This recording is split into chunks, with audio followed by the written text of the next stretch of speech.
what I want to explore today in our short time together is my experience in practicing and teaching for a long time in the processes of what we could call spiritual awakening or liberation, and then creative expression.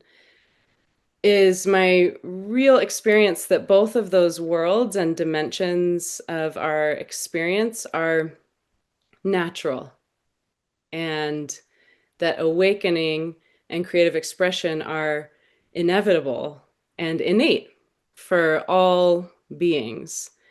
And there's a lot we could say to prove that, but you can also just check it out in your experience that the more you relax into this moment, the more you feel wholeness, and eventually, usually, a bubbling up of some kind of truth or nugget of expression that wants to come through.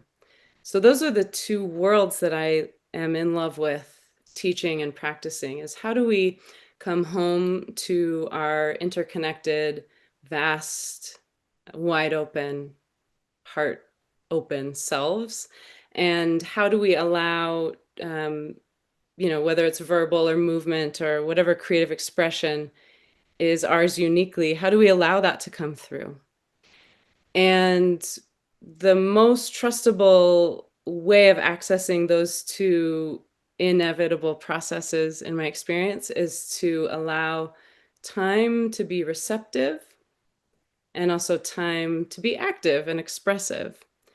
And I find so often with myself and with students that there's a conditioning to emphasize practice and activity and productivity. And so I have really come to prize and protect meditation, or some way of listening and just being receptive before we ask ourselves to express.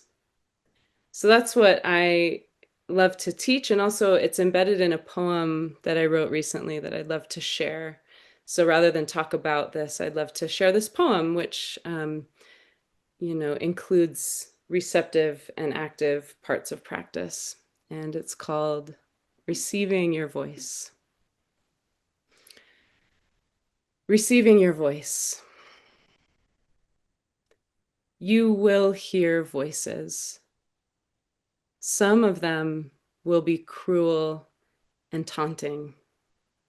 They will feel real in the moment. They are not. They are just patterns performing characters. No one knows why. Train your ear to listen through them to the open silence in which they arise. The silence may not feel graspable. It's not.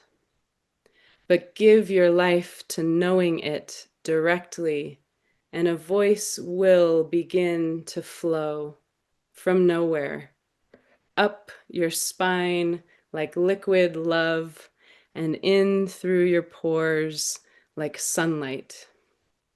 It is your own. Use it well, and then release it back to the silence with a heart of thanks. So I hope you received something useful and valuable from all of this and from the poem, and I hope you go listen well and enjoy creating.